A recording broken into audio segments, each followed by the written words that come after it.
Well, that first section has just got the basics down, the basic colours and shapes that we need to create this scene. So now I'm going to mix some more colours and do a little bit of dry brush work to suggest leaves and foliage. So I've got a number 10 brush again, and I'm going to start with a bit of lemon yellow, just with a touch of water added to it. And holding the brush so that the sides of the bristles are onto the paper, I'm just almost skimming it across the surface. We don't want to sort of obliterate everything I've done earlier on in the first stage. It's a light touch just to suggest a bit of foliage. Time, I think, to introduce a bit of the autumn colour as well. I've got the autumn orange. I'm going to take some Aureolin and burnt sienna again, using a bit of dry brush work to pick out some suggestions of branches and foliage. Maybe a touch of water to loosen it up slightly. And I think now I'm going to put in some distant trees that are almost out of the picture down the lane. And for that I'm going to take some cobalt blue and rose madder, and I'm going to grey it a bit with a touch of burnt sienna. And this will also help to define the edge of the wall and the road where it goes out of the scene there. Just going to place that in with this number 8 brush, and then get a good brush full of water and soften it all in, just to create some sort of loose distant shapes to just suggest some trees further down the lane there. I think a bit more of that dark brown as well behind the wall to sort of push the shape of the wall forward. Okay, now I'm going to do a little bit more work on the left-hand side of the scene. Got some more lemon yellow, and I'm still working with the number 8 brush. I've moved to a smaller brush now because I'm getting to the part of the painting where I'm picking out that bit more detail. Some of the green that we mixed earlier on with Aureolin and cobalt blue, and a touch of brown as well. Just drop that in.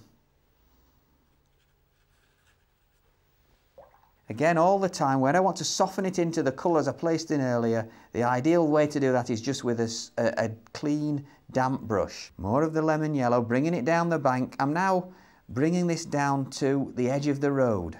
I think we'll drop a little bit of dark green into there as well to brighten up that lemon yellow, that really bright colour. A bit of dark next to it to give you a bit of contrast will work wonders. Okay, I'm going to go to a bit bigger brush again now, a number 10. Get some more lemon yellow and start bringing this middle distance area down towards the foreground.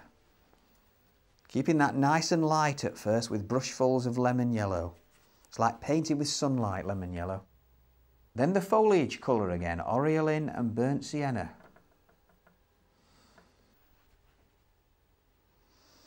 And I'm just going to soften that so I don't get a hard line with a damp clean brush again. That's ready for when I paint the road in. I'm now going to get a good brush full of the dark green, and I'm bringing that down here, following it down the bank. Bit of dry brush work as well, as we progress all the time towards the road. While I've got that dark green on the brush, we'll have a bit of dry brush work in the top corner there, again to suggest this foliage. The idea now is to start picking out a bit more detail. We're gradually getting to the finer detail, and I'm going to paint in some trunks and twigs and branches. So I'm going to start with a detailer brush, a very fine brush, and a sort of browny grey colour mixed with cobalt blue, burnt sienna and a touch of rose madder, a sort of warm grey colour. So I'm starting down the lane here towards the end of the wall. I do with making that colour a little bit lighter. I've added a bit more water to it. A few of these trunks and branches, using this very fine brush and taking them right off the top of the scene. I'm going to warm it slightly now by adding a touch of burnt sienna to it and a touch more water. And just carry on building these in.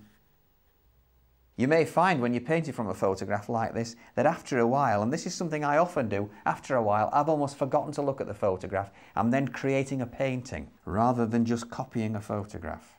Okay, now it's the same sort of thing to continue on the left hand side. Again, I need a sort of warm grey with cobalt blue, burnt sienna and rose madder, and we'll start with these trees well down the lane here.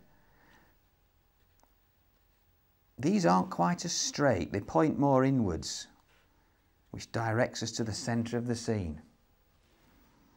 Darken that slightly. And we need to get the impression that now and again we lose sight of the trunks and branches amongst all the foliage.